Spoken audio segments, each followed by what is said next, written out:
Bonjour à tous, bienvenue sur Ecstasy Stories. Aimez-nous et abonnez-vous à notre chaîne pour découvrir d'autres histoires captivantes. Plongeons-nous dans l'histoire. Le manoir Johnson se dressait tel une forteresse à l'orée de Meadowcrest. Imposante structure de verre et de béton scintillait froidement au soleil matinal. Dans ses interminables couloirs de marbre et ses escaliers en acier poli, régnait un silence, non pas paisible, mais profond, celui qui suit une tragédie. Solomon Johnson, milliardaire et magnate de l'immobilier, habitué de Forbes, n'avait adressé à personne que quelques mots indispensables depuis des semaines. Sa maison, autrefois animée, autrefois résonnant de rire et de musique, ne respirait plus qu'un chagrin discret. Sa défunte épouse, Evelyn, était morte dans un incendie 2 ans plus tôt, un accident insolite qui avait emporté non seulement sa compagne, mais aussi l'âme de sa maison. Son atelier était resté intact, scellé comme un tombeau. Solomon n'y avait pas mis les pieds depuis les funérailles. Au bout du couloir, derrière des portes blindées et insonorisées, vivait sa fille, David Johnson. À peine 5 ans, déjà enfermé dans un monde inaccessible. Son nom était une plaisanterie entre Salomon et Evelyn. David, même si c'est une fille, juste pour embrouiller un peu le monde. Mais plus personne ne riait.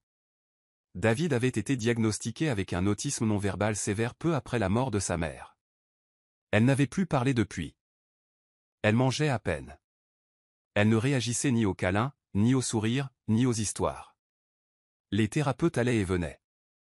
Les spécialistes donnèrent leurs avis. Salomon paya tout, mais sa présence lui manqua. Il ne put se résoudre à la regarder en face.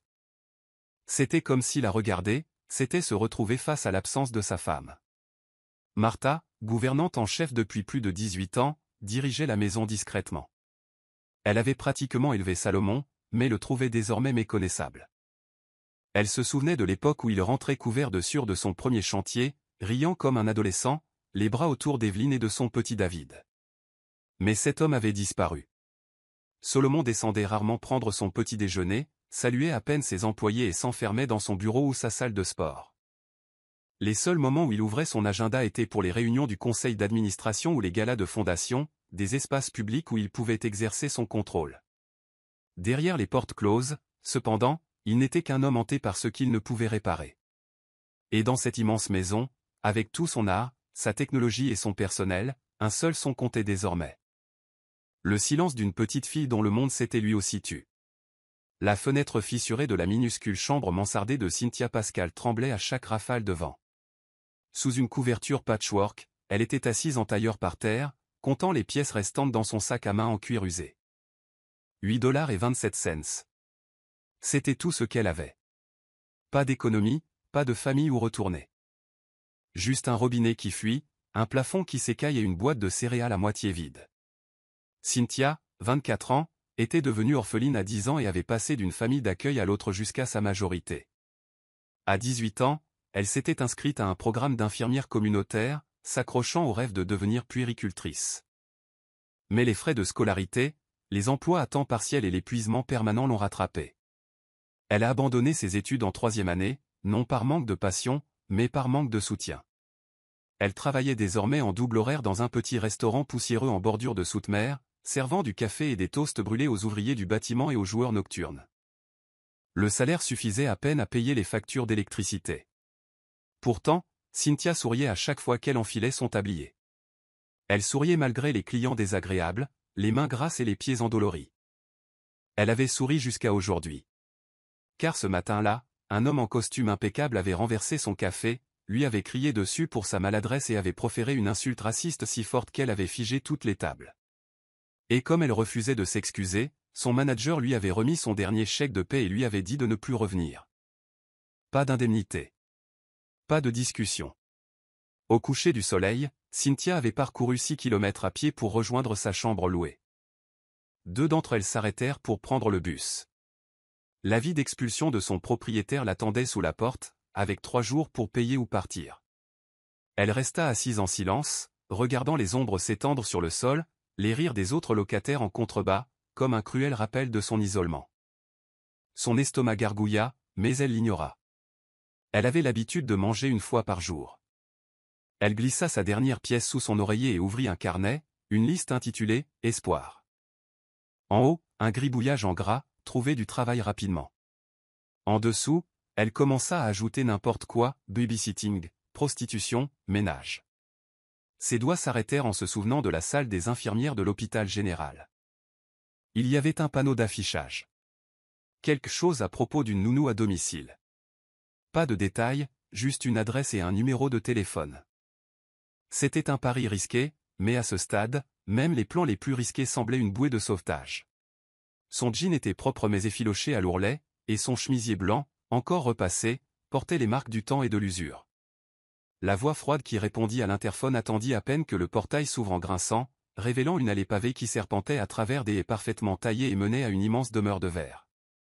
Sur ce long chemin, chaque pas lui donnait l'impression de pénétrer sans autorisation, dans la richesse, dans le silence, dans un lieu où une personne comme elle n'avait pas sa place. Martha l'accueillit à la porte, observant l'apparence impassible de Cynthia, puis la conduisit sans un mot à travers des couloirs d'un blanc éclatant. Pas d'œuvre d'art, pas de photos de famille, pas de musique, juste de l'espace. Vide, clinique, insensible. Finalement, ils entrèrent dans un petit salon où Solomon Johnson se tenait à la fenêtre, les mains derrière le dos. Il ne se retourna pas lorsqu'elle entra. Il dit simplement, sa voix était grave, posée et froide. Elle répondit avec tout le calme possible, même si ses genoux étaient engourdis. Il s'enquit de ses études, de son expérience, de ses conditions de vie. Chaque réponse semblait renforcer son désintérêt, jusqu'à ce qu'il lui demande pourquoi elle voulait ce poste.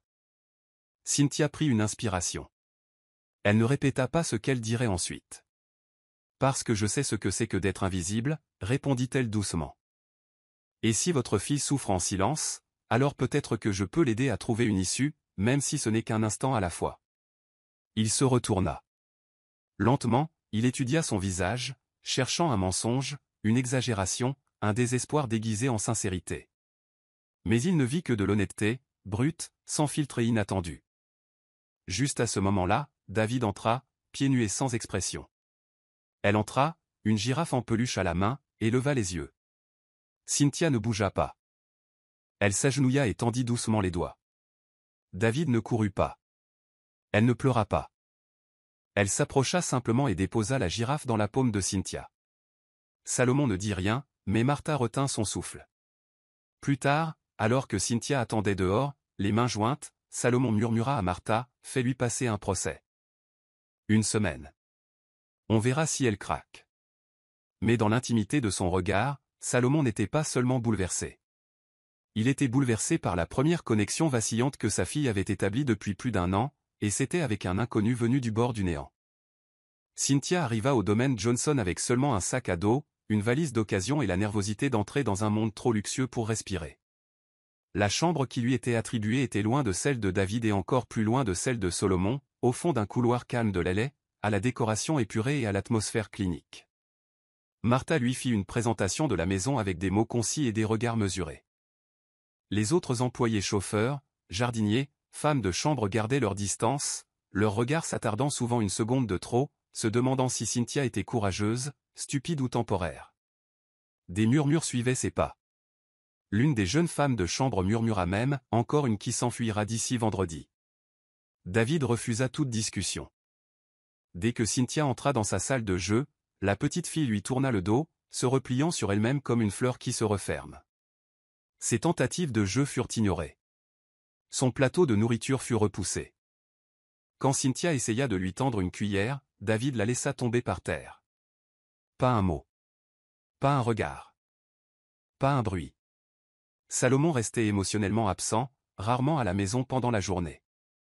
Il laissait des notes détaillées à Martha, emploi du temps, régime, séances de thérapie, jouets approuvés. Aucun écart n'était permis. Cynthia se sentait moins comme une nounou que comme une gardienne sous surveillance. Même les petits gestes, comme fredonner une berceuse, étaient accueillis par les regards obliques du personnel et le silence rigide de David. Pourtant, Cynthia restait patiente. Chaque matin, elle s'asseyait par terre avec David. Même lorsque celui-ci l'ignorait, elle lui racontait des livres d'images sans attendre de réaction. Elle nettoyait délicatement le jus renversé sans gronder. Elle déposait le déjeuner sur la table chaque après-midi et le retirait intact chaque soir. Le soir, elle examinait des documents de psychologie infantile à la lampe de poche, sous ses couvertures. Trop obstinée pour abandonner, chaque bonté se heurtait à une résistance. Mais Cynthia comprenait quelque chose que la plupart ignoraient, les blessures aussi profondes ont besoin de temps. Et non pas le temps précipité et axé sur les résultats que l'argent de Salomon tentait d'acheter, mais le temps lent et humain, celui né de la présence. La 4e nuit, elle trouva un dessin au crayon déchiré sous le canapé. 2 bonhommes allumaient un grand et un petit tenant un triangle entre eux. Une maison? Une tente? Un souvenir? Cynthia l'ignorait.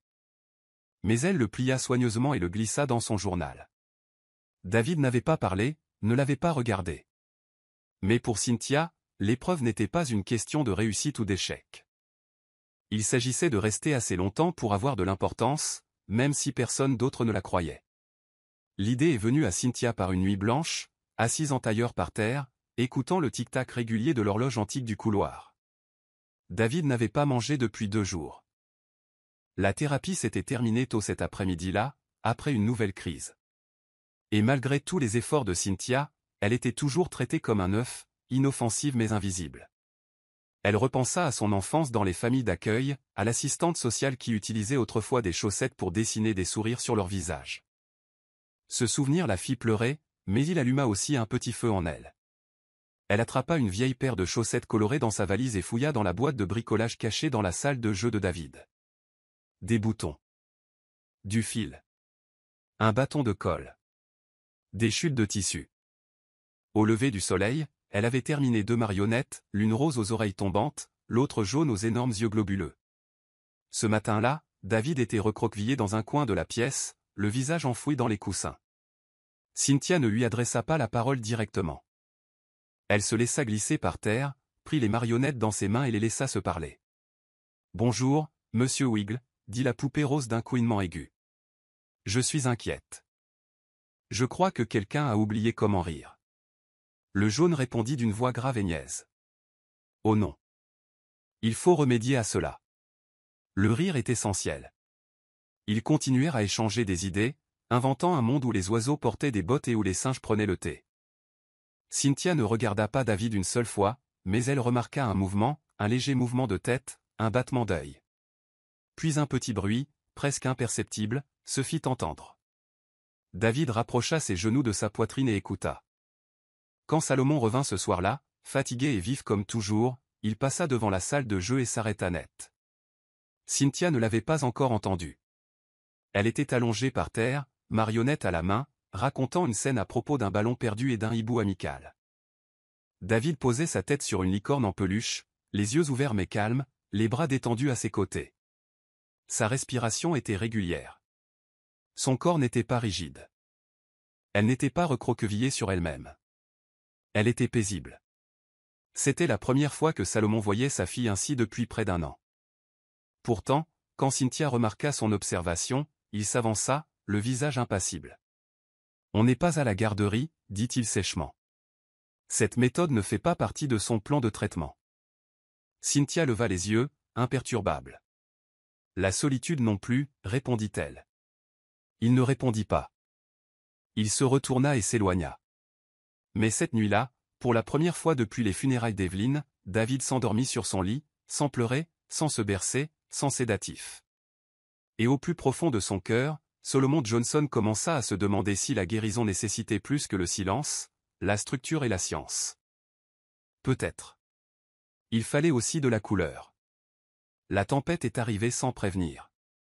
Des nuages noirs engloutissaient le ciel du soir, le vent hurlant à travers les arbres tel un chœur de fantômes. La propriété Johnson, d'ordinaire un phare de lumière artificielle et de précision électronique, plongea soudain dans l'obscurité dans un seul craquement tonitruant. L'électricité fut coupée. Toutes les lumières s'éteignirent et la maison sombra dans un silence inquiétant, troublé seulement par le grondement lointain de l'orage. Les générateurs, qui auraient dû se déclencher instantanément, ne se déclenchèrent pas. La taille du manoir le rendait encore plus vaste, sans électricité, froid, vide et inhospitalier. Le personnel se dépêchait, lampe de poche à la main, chuchotant nerveusement à propos du réseau électrique. Martha allumait calmement des bougies dans les couloirs, mais la tension était palpable. À l'étage, David se mit à gémir, un son que Cynthia n'avait jamais entendu de sa bouche. Ni colère, ni frustration, mais une peur à l'état brut. Cynthia se précipita dans une pièce sans hésitation, manquant de trébucher sur des peluches éparpillées dans le noir. Elle trouva David blotti dans un coin sous une couverture, se balançant violemment, les yeux grands ouverts, tremblant à chaque coup de tonnerre. Cynthia ne répondit pas. Elle ne la fit pas taire ni ne chercha à expliquer la tempête. Au lieu de cela, elle s'assit lentement à côté d'elle et lui tendit la main, paume vers le haut. Elle resta ainsi pendant des minutes, immobile, essoufflée, tandis que la tempête hurlait dehors. Et puis la petite main de David sortit de sous la couverture. Elle tremblait, hésitante, mais elle la plaça dans la paume de Cynthia. Doucement, fermement, elle s'accrocha. En bas, Salomon arpentait la cave à vin. Téléphone en main, il essayait de joindre la société de sécurité au sujet du générateur en panne. Il marqua une pause au milieu de sa phrase lorsqu'il remarqua le silence à l'étage. Les pleurs avaient cessé. Il s'approcha discrètement, passant devant la lueur vacillante des bougies, et le trouva dans un coin de la chambre de David. Il n'intervint pas. Il se contenta d'observer dans le couloir sa fille, toujours les yeux écarquillés et tendus, se laisser prendre dans les bras de Cynthia, et non plus seulement par la main. Sa tête reposait sur l'épaule de Cynthia. Cynthia se balança. Salomon ne dit rien.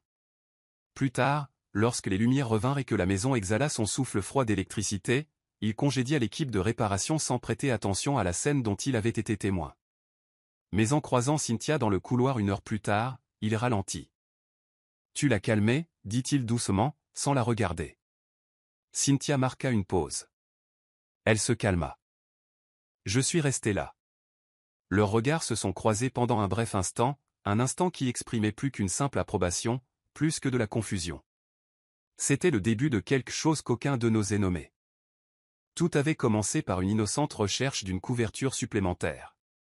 Martha avait mentionné un placard de rangement près de l'aile ouest, mais Cynthia s'était trompée de chemin. Le couloir était silencieux, faiblement éclairé par des appliques anciennes. Au fond se dressait une lourde porte en acajou, plus grande et plus ancienne que les autres, avec une poignée en laiton ouvragé, ternie par le temps. Elle marqua une pause, hésitante, puis essaya la poignée. Déverrouillés, les gonds grincèrent lorsque la porte s'ouvrit, révélant une vaste pièce bordée d'étagères en bois sombre, toute remplie de livres de toutes les couleurs, de toutes les textures et de tous les âges. Mais ce n'étaient pas seulement les livres qui conféraient à l'espace sa gravité.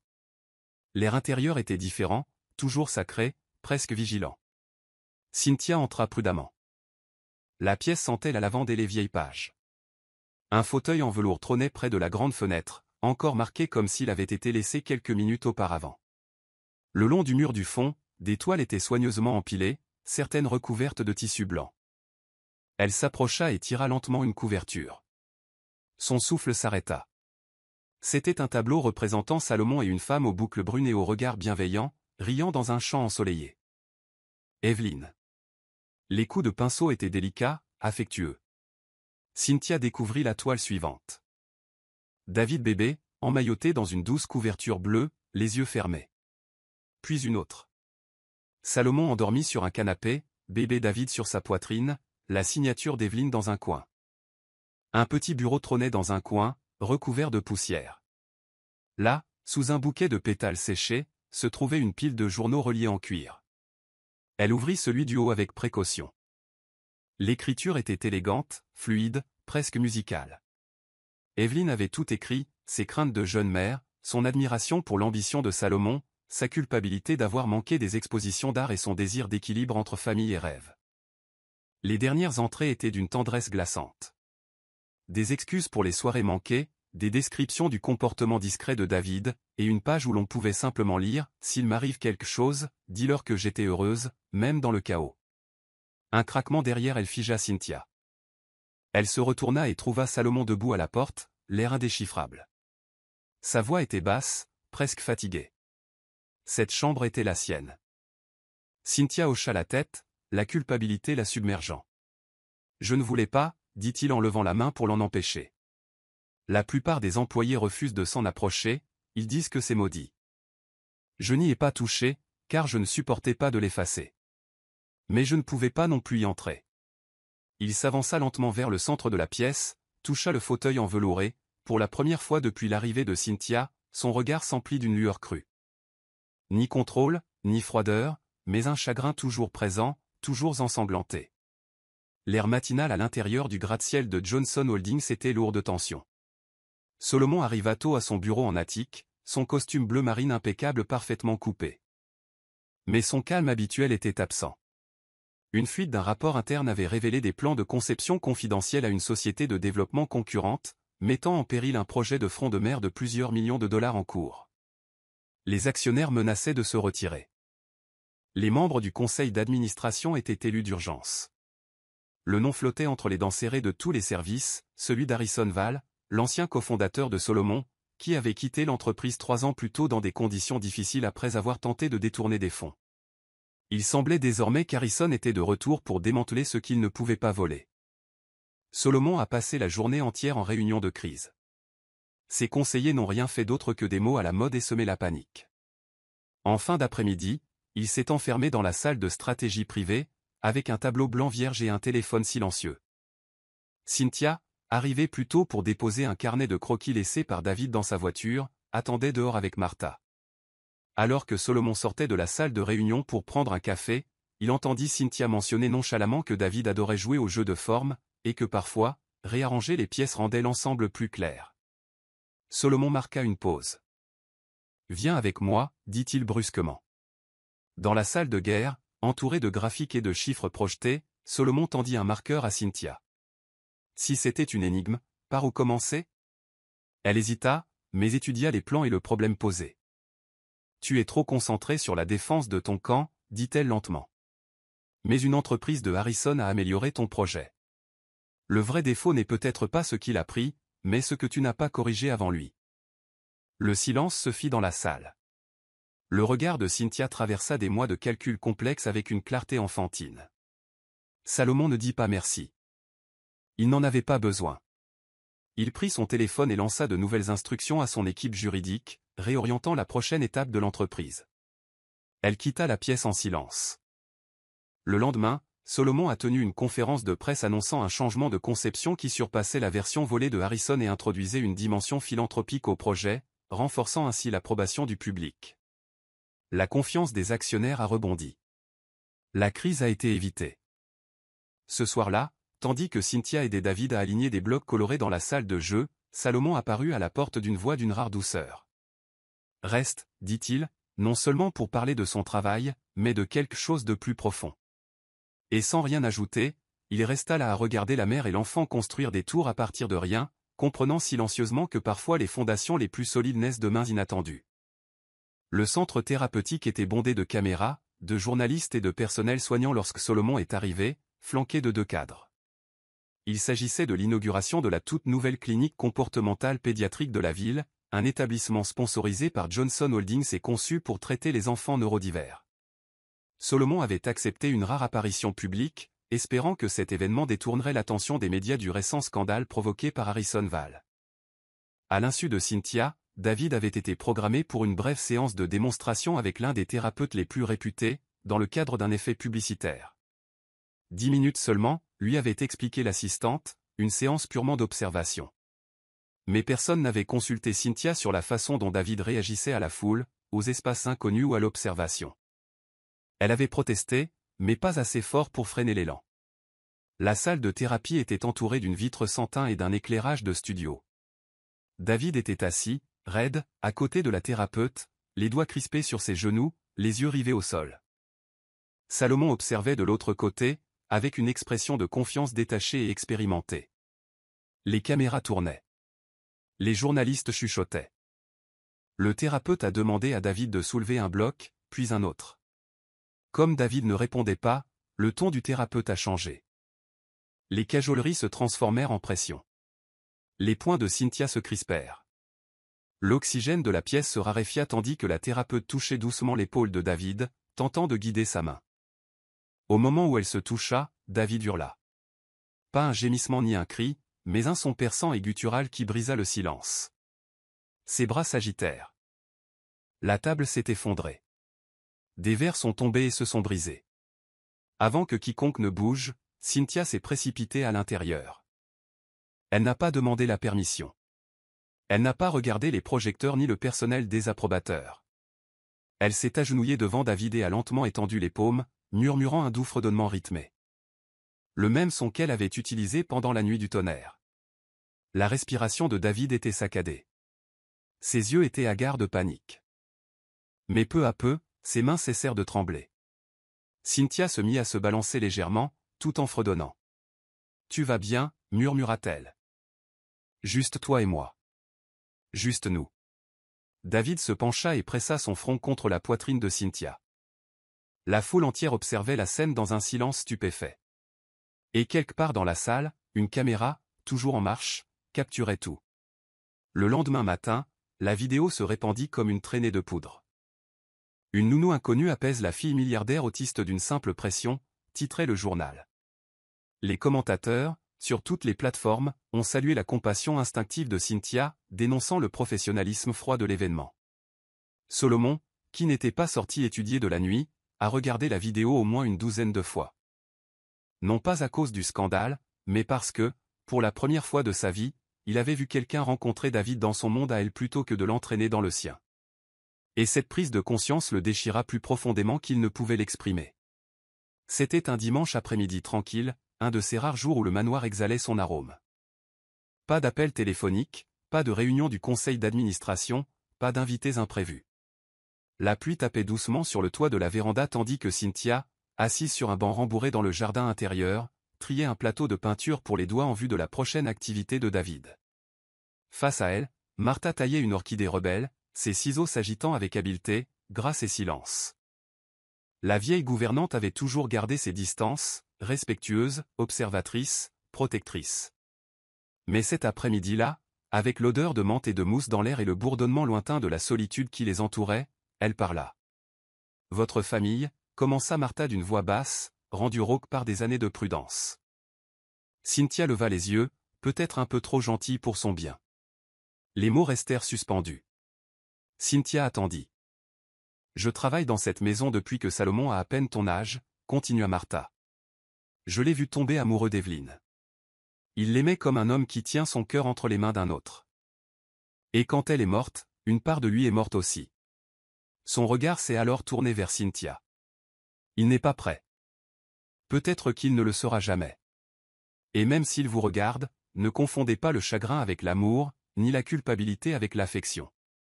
Cette maison dévore les gens qui espèrent trop. » Cynthia déglutit mais ne dit rien. Elle n'était pas idiote. Elle avait senti le changement, Salomon s'attardant plus longtemps près de la salle de jeu de David, la façon dont il la suivait du regard alors qu'il pensait qu'elle ne regardait pas, la douceur soudaine de sa voix lorsqu'il prononçait son nom. Mais elle avait aussi vu les ombres, les nuits tardives qu'il avait passées enfermées dans le bureau, les matins où il la croisait comme si elle était transparente. Elle avait remarqué les murs qui l'entouraient, non pas faits de pierre, mais de blessures trop anciennes pour saigner, mais trop fraîches pour être oubliées. Ce qu'aucun d'eux ne savait, c'est que Salomon se tenait près de la porte, hors de vue, une tablette oubliée à la main. Il était venu partager les nouvelles notes thérapeutiques du spécialiste de David, mais il s'arrêta net au son de la voix de Martha. Il entendit chaque mot. Son visage resta inchangé. Pas de froncement de sourcils, pas de surprise. Mais la tablette resta intacte dans sa main bien longtemps après que Martha fut retournée à ses orchidées et que Cynthia eut repris le rangement de ses peintures. Et tandis que la pluie tambourinait doucement sur la vitre au-dessus, Salomon se retourna silencieusement et s'éloigna, l'esprit plus lourd qu'il ne l'avait été depuis des semaines, chargé de questions auxquelles il n'était pas prêt à répondre. L'air nocturne du jardin était doux et paisible, caressé par le parfum des roses blanches en fleurs et le léger bruissement de la fontaine. La pleine lune, tel un œil vigilant, planait dans le ciel, baignant les haies taillées et les allées pavées d'une teinte argentée. La majeure partie du manoir s'était endormie, les lumières tamisées et les rideaux tirés. Mais dans le jardin, deux petites ombres s'agitaient, l'une hésitante, l'autre patiente. Cynthia avait persuadé David de sortir sous prétexte d'observer les étoiles. La petite fille portait une robe bleu pâle à motif de luciole et serrait sa girafe en peluche dans une main. Ses yeux, habituellement fixés au sol, étaient attirés par le scintillement du clair de lune dansant sur le bassin au carpe koi. Cynthia s'avança dans l'espace ouvert entre les haies et lui tendit la main. Aucune musique ne jouait, seulement le bourdonnement lointain des grillons et le clapotis rythmé de l'eau. « Puis-je te montrer quelque chose d'amusant » chuchota-t-elle. Elle tourna une fois maladroitement comme une enfant. Puis deux. David pencha la tête, curieux. Cynthia ricana doucement et fit un tour sur elle-même, puis s'inclina profondément dans une révérence exagérée. Lorsqu'elle releva la tête, David l'observait, clignant des yeux sans détourner le regard. Puis, lentement, comme pour tester la gravité elle-même, David s'avança. Elle leva les bras et imita la pirouette. Elle fit un demi-cercle avant de s'arrêter, un doux sourire aux lèvres. C'était le premier sourire que Cynthia voyait. Dans l'ombre, derrière la haie, Salomon se tenait immobile. Complètement immobile. Il était rentré plus tôt que prévu d'un dîner avec des investisseurs potentiels et avait emprunté l'allée du jardin pour se changer les idées, ne s'attendant pas à voir quelqu'un éveillé. Mais ce qu'il vit le fit Jeannette. Cynthia riait doucement, les bras levés, tournoyant avec David, qui ricanait à présent. Un rire franc et pur qui claqua dans l'air comme la lumière du soleil. Ils tournoyèrent ensemble une fois. Puis deux. Leurs ombres s'allongent sous la lune. Pas de chorégraphie. Pas de règles. Juste de la joie. L'espace d'un instant.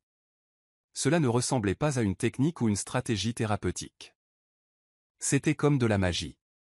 Une magie humaine, fragile et magnifique. La main de Salomon agrippa le dossier du banc de fer à côté de lui. Son cœur fit quelque chose qu'il n'avait pas fait depuis des années. Il souffrit. Non pas de douleur, mais d'une sensation dangereusement proche du désir. Cynthia ne l'avait pas vu. David non plus. Mais il les voyait et il ne pouvait détourner le regard. À cet instant, Solomon Johnson, qui avait bâti des tours de verre et des villes d'acier, sentit quelque chose s'éveiller en lui, comme aucun empire n'en avait jamais connu. Quelque chose qu'il ne pouvait nommer. Quelque chose qu'il n'était pas sûr de mériter. Le changement fut subtil au début. Salomon commença à demander à Martha si Cynthia avait mangé à chaque fois qu'il partait travailler, lui laissant parfois des enveloppes remplies de notes manuscrites détaillant les changements d'habitude de David. Cynthia, surprise par ce nouveau degré de considération, répondit avec gratitude, tout en gardant un ton professionnel. Elle savait gérer les limites. Pourtant, la dynamique au sein du manoir commençait à s'altérer. Solomon s'attardait plus longtemps dans l'embrasure de la salle de jeu, observant souvent Cynthia lire à David ou peindre avec elle sur le sol.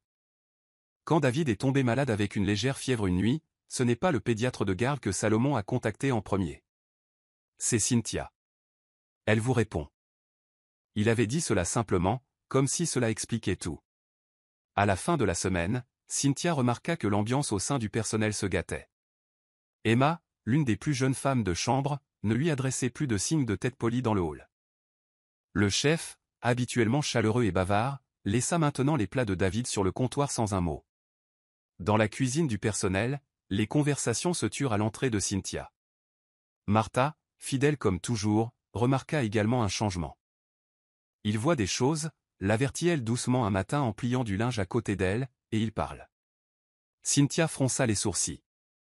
Il n'y a rien à voir, répondit-elle, mais en le disant, elle se souvint du jardin, de la danse, du regard de Salomon au petit déjeuner de la veille, quand elle avait fait rire David au point de se renverser du jus d'orange sur elle. Ce n'était pas romantique, pas vraiment, mais ce n'était pas rien. Les rumeurs ont pris de l'ampleur. On a entendu Emma murmurer que Cynthia avait des ambitions autres que la garde d'enfants. L'un des chauffeurs a fait une blague grossière sur le fait que Cynthia auditionnait pour devenir la prochaine Madame Johnson. La tension a commencé à se faire sentir dans son travail.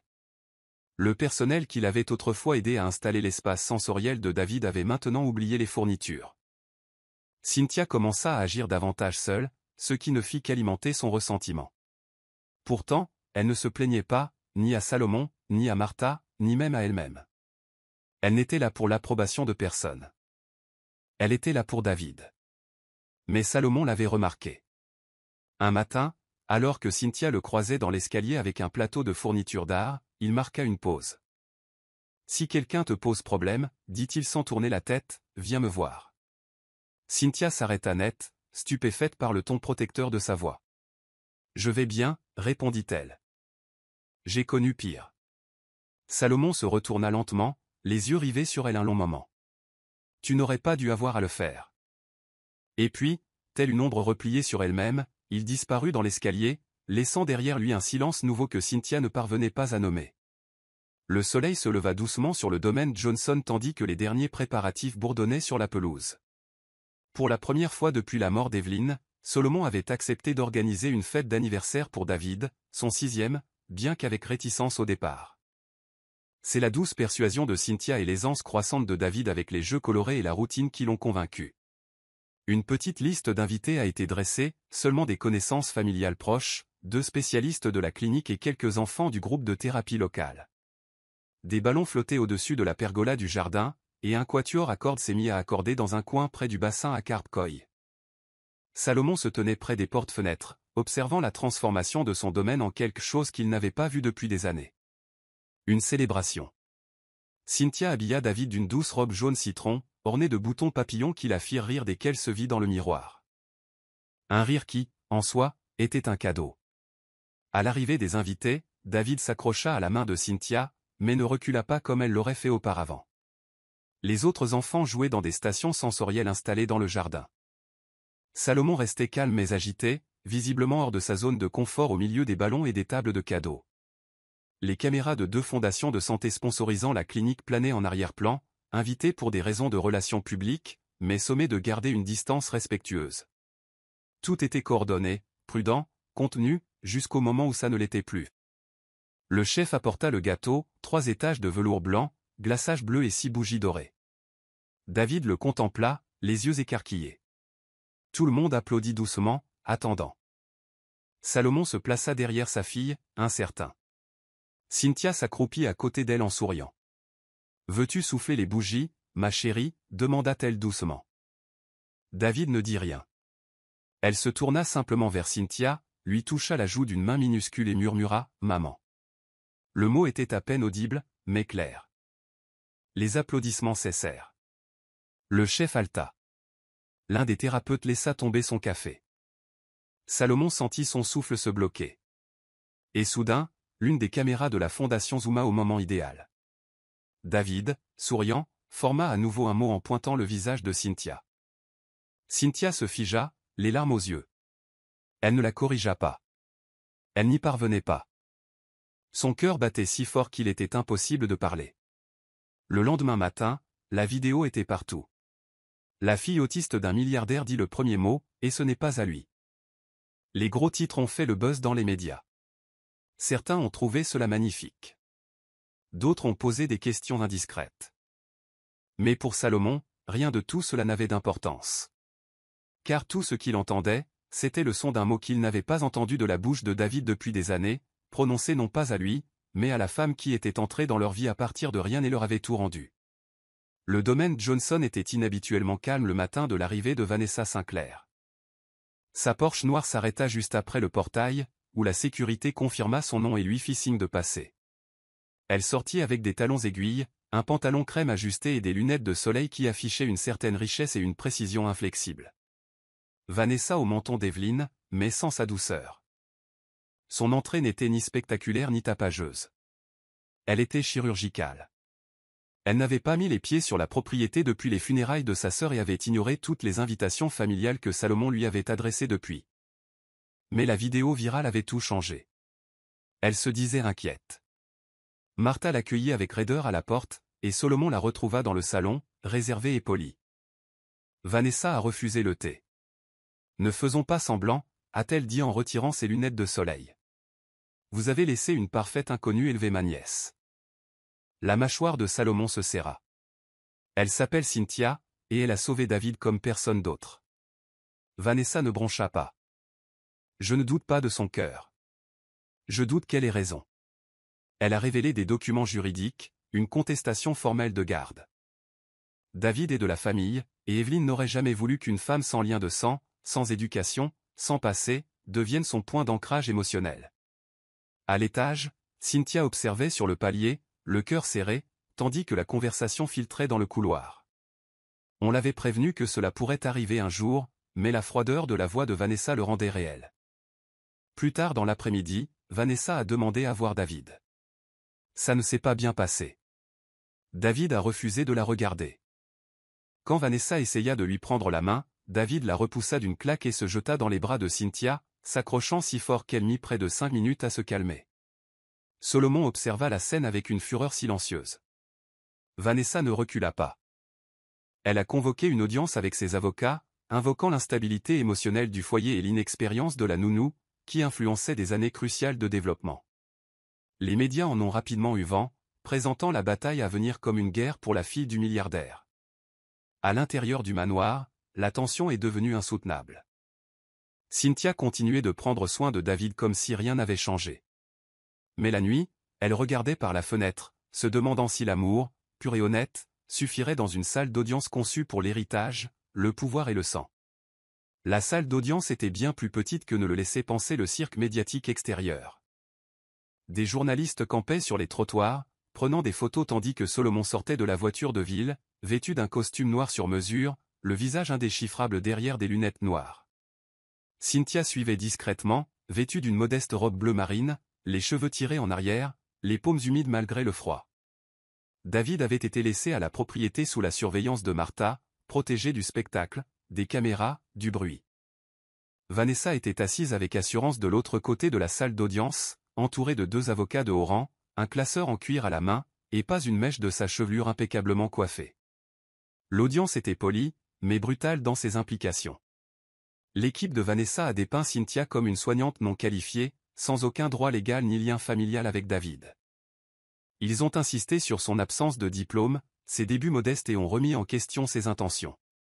Cynthia a tout regardé droit devant, sans réagir. L'équipe juridique de Solomon a riposté en fournissant des preuves des progrès de David, des dossiers médicaux, des témoignages de thérapeutes et des évaluations émotionnelles réalisées par des professionnels agréés. Mais la salle changea lorsque le juge se tourna vers Cynthia elle-même. « Pourquoi croyez-vous avoir votre place dans la vie de cet enfant ?» Cynthia se leva, la voix calme, mais pleine de vérité. « Parce que je ne suis pas entrée dans sa vie pour la sauver, dit-elle. J'ai trouvé un emploi. Mais j'ai découvert une enfant qui ne savait pas comment accéder au monde, et un monde qui avait cessé d'essayer de l'atteindre. Je suis restée parce qu'elle souriait. Je suis restée parce qu'elle me faisait confiance. Et je donnerai tout ce que j'ai, ce qui n'est pas grand-chose, pour qu'elle garde le sourire. » Il n'y avait pas de scénario dans ses paroles, pas de raffinement, juste de l'honnêteté. Elle parla du premier contact de David, des marionnettes à chaussettes, de la danse du jardin, de petits moments tissés avec amour. Lorsqu'elle eut terminé, la salle d'audience était silencieuse. Même Vanessa détourna le regard. Le juge a suspendu l'audience et est revenu 20 minutes plus tard avec un verdict rapide. Il n'y a aucun motif de révocation. Madame Pascal n'est peut-être pas de la famille par le sang, mais elle est devenue de la famille par les liens du sang. La requête de Vanessa fut rejetée. Son expression restait froide, mais son regard trahissait la douleur de la défaite publique. Dehors, Solomon prit la main de Cynthia avant qu'il ne descende les marches, sous la tempête médiatique. Elle ne parla pas, mais la façon dont David se jeta dans ses bras ce soir-là, hurlant et tournoyant, en disait plus que 1000 victoires judiciaires. Tout commença par un simple titre d'un site de potins en ligne plus connu pour son sensationnalisme que pour sa véracité. Une nounou devenue héritière. Dans les coulisses de la liaison privée du milliardaire avec son employé. En quelques heures, l'article était devenu viral, accompagné de photos agrandies de la fête d'anniversaire de David et d'une image granuleuse de Solomon observant Cynthia dans un jardin. L'article développait un récit teinté de scandale, affirmant que Cynthia s'était infiltrée dans la vie privée de Solomon sous prétexte de prendre soin de sa fille. L'article citait des sources anonymes du personnel, prétendait bénéficier d'avantages de luxe et la présentait comme une chercheuse d'or au passé tragique, judicieusement conçue pour faire vibrer les cordes sensibles. C'était faux, chaque mot, mais ça s'est répandu comme une traînée de poudre. La réaction a été rapide. Le nom de Cynthia est devenu tendance en ligne pour de mauvaises raisons. Sa boîte mail était inondée de messages haineux. Ses réseaux sociaux, peu utilisés, étaient inondés de commentaires odieux, et des inconnus ont commencé à apparaître devant la propriété, armés de téléphones, espérant apercevoir la nounou du milliardaire. Même les médias officiels ont repris l'information, spéculant sur la relation de Solomon avec elle. Les talk-shows débattaient des limites entre employeurs et employés à domicile. Le calme de la résidence Johnson fut rompu lorsque les flashs transpercèrent les haies, et David, sensible au bruit et aux perturbations, recommença à montrer des signes de détresse, refusant de manger et se cachant derrière des rideaux. Cynthia le sentit dans chaque pièce. Les conversations cessèrent dès son entrée. Certains membres du personnel, autrefois froids, la regardaient désormais avec un dédain affiché. D'autres, qui l'avaient accueillie chaleureusement, devinrent gênés et distants, craignant d'être entraînés dans un scandale. Solomon resta silencieux sur le sujet, plongé dans son travail, son silence étant interprété à tort par la presse comme une confirmation. Un matin, après avoir trouvé un tabloïd dont le visage était placardé sur le tapis de l'allée, Cynthia s'assit seule dans la véranda, épuisée et tremblante. Elle n'avait pas signé pour ça. Son rôle n'aurait jamais dû être public, ni politique, ni blesser David. Mais malgré la tempête, elle est restée. Elle abordait David tous les soirs, même lorsque les photographes campaient derrière les haies. Elle continua ses habitudes, suivit des séances de thérapie et protégea la petite fille du monde cruel d'au-delà des portes.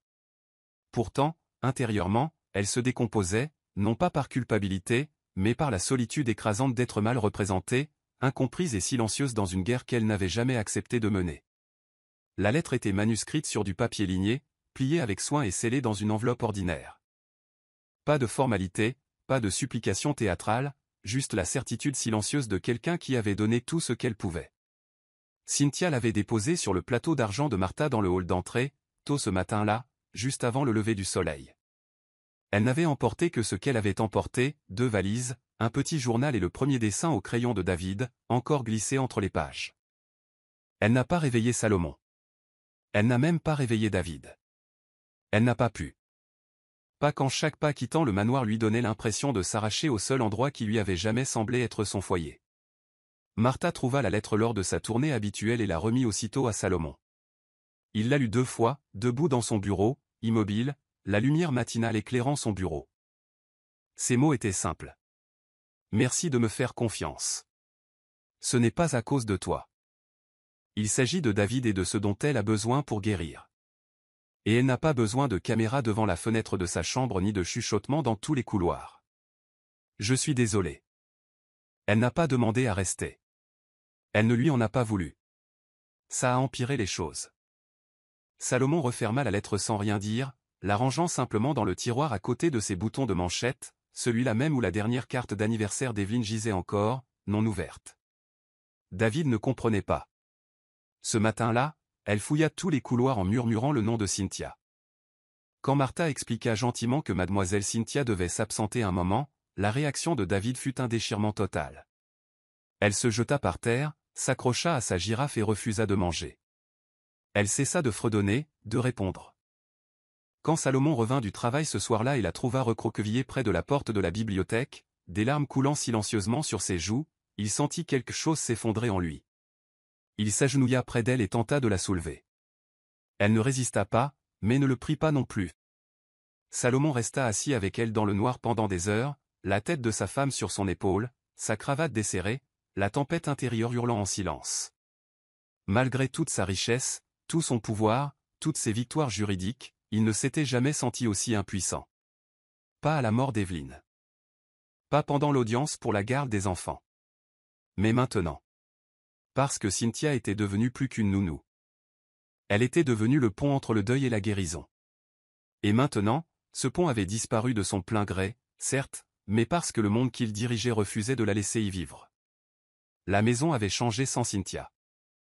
Pas immédiatement, mais progressivement, comme des pétales qui se fanent un à un. David se tut. Les rires joyeux, la fascination pour les marionnettes à chaussettes, le bourdonnement discret dans les couloirs, tout disparut.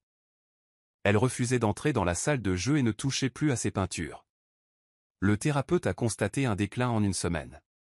David avait régressé, non seulement émotionnellement, mais aussi comportementalement. Elle se balançait en silence pendant des heures, ne répondant plus aux mots familiers, et fixait souvent le jardin par la fenêtre, sans cligner des yeux. Martha essayait tout. Les repas qu'elle aimait autrefois, les douces berceuses, les nouveaux jouets, mais rien ne la faisait vibrer. Lorsqu'une nouvelle nounou est arrivée, David a fait une crise de nerfs qui l'a laissé en pleurs jusqu'aux sanglots. La femme a démissionné le lendemain. Salomon a fait semblant de gérer la situation. Il occupait son temps entre réunions et rénovations. Il commandait de nouveaux outils pédagogiques, embauchait des spécialistes, révisait de nouveaux programmes. Mais rien de tout cela ne comblait le vide que David avait laissé en elle. Un soir, après une nouvelle tentative de dîner ratée, Salomon se retrouva assis dans la véranda, contemplant le jardin au clair de lune, l'endroit où il avait vu sa fille danser, vraiment danser, pour la première fois. Il réalisa alors que ce qu'ils avaient perdu n'était pas seulement la routine, mais le lien, et que la personne qui avait construit ce pont fragile avait disparu, faute de l'avoir défendu. Ce week-end-là, Salomon quitta discrètement la résidence et traversa la ville, seul. Il s'arrêta devant un petit duplex de Soutmer, où Martha avait découvert que Cynthia logeait, louant une modeste chambre au 2e étage à une infirmière à la retraite. Il resta à la porte plus longtemps qu'il n'aurait dû avant de finalement frapper. Cynthia ouvrit lentement, surprise de le voir, et plus encore par l'expression de son visage. Pas de costume, pas de cravate, pas de stoïcisme, juste de l'épuisement, de l'humilité et quelque chose de bien plus fragile. Le besoin. David ne va pas bien, dit-il à voix basse. Elle s'estompe. Cynthia resta silencieuse au début, scrutant son visage. Je ne suis pas partie parce que je le voulais, dit-elle doucement. Je suis partie parce que rester nous faisait tous mal. Salomon acquiesça, mais partir la blessait encore plus. Pendant un long moment, aucun d'eux ne bougea. L'air entre eux était lourd de vérités non dites. Salomon détourna brièvement le regard, puis croisa à nouveau son regard. Je ne demande pas pour moi. Je la demande. Cynthia recula, lui faisant signe silencieusement d'entrer. Non pas en tant que milliardaire, ni en tant qu'employeur, mais en tant que père qui avait enfin compris que la guérison nécessitait plus que des murs et de l'argent. Il lui fallait la pièce manquante qu'il avait laissée tomber. Le jardin n'avait pas changé. Les rosiers grimpaient toujours sur les treilles en spirale disciplinée. La fontaine murmurait toujours son rythme constant, et la lune projetait à nouveau une douce lumière argentée sur les pierres. Mais ce soir-là, l'air était différent, plus profond, plus calme.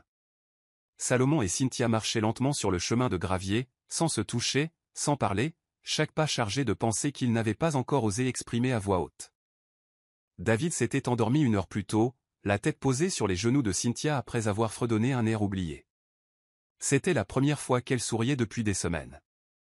Et maintenant, l'enfant dormant paisiblement, le jardin les accueillait à nouveau là où tout avait basculé. Cynthia s'arrêta près de la pergola, où elle avait autrefois tournoyé pieds nus sous la lune, David dans les bras. Elle ne dansait plus. Elle fixait simplement le même bloc de pierre. Je n'aurais jamais cru revenir, dit-elle doucement. Salomon s'appuya au bord du banc de pierre à proximité. Je ne pensais pas que tu reviendrais, admit-il. Sa voix n'avait rien d'impérieux. Je n'avais pas réalisé à quel point le silence serait pesant après ton départ. Cynthia se tourna lentement vers lui. Tu n'as pas essayé de m'arrêter. Salomon détourna le regard. J'essayais de te protéger, de tout ce dont j'ai échoué à protéger les autres. Evelyne, David, et moi-même. Sa voix était légèrement éraillée, comme si l'émotion commençait enfin à se dissiper. Il se tenait là, dans le noir, enveloppé du parfum des gardénias et de la douleur d'une histoire non racontée. Tu l'aimais, dit doucement Cynthia. Tu l'aimes toujours. Salomon hocha la tête, n'ayant plus honte de la vérité. Elle était une lumière dans chaque pièce. La perdre, j'ai arrêté de ressentir quoi que ce soit. Jusqu'à toi, sa confession flottait dans la nuit comme une lanterne fragile. Et cela me terrifiait. Cynthia s'approcha, sa voix tremblant non pas de peur, mais de vulnérabilité. Je n'essayais pas de la remplacer. J'essayais juste de voir David. De te voir. Et pour la première fois de ma vie, quelqu'un m'a vu aussi. Il lui a pris la main, sans oser, mais lentement, comme pour demander la permission. Elle ne s'écarta pas. Le silence entre eux n'était plus vide. Il était rempli d'années de chagrin, surmonté d'une nouvelle couche. Espoir. Et maintenant ? Murmura-t-elle. Salomon jeta un coup d'œil vers la fenêtre de l'étage, où dormait David. Nous grandissons, dit-il. Ensemble, si tu restes. Et tandis que le jardin s'enroulait autour d'eux comme un vieux secret dont on se souvenait. Ils se tenaient côte à côte, ni perdus, ni figés, mais enfin prêts à commencer. Le matin d'une cérémonie arriva sous un ciel au reflet doré et bleu pâle, comme si le monde lui-même avait décidé de tourner une page plus douce. Le jardin, autrefois lieu de guérison et de mémoire, s'était transformé en un lieu de douce magie. Pas de rangée de chaises, pas de grandes arches fleuries, juste une table dressée et du linge blanc, 3 couverts et un dé de rosier grimpant au-dessus. Salomon n'avait pas voulu de spectacle. Cynthia n'en avait jamais eu besoin.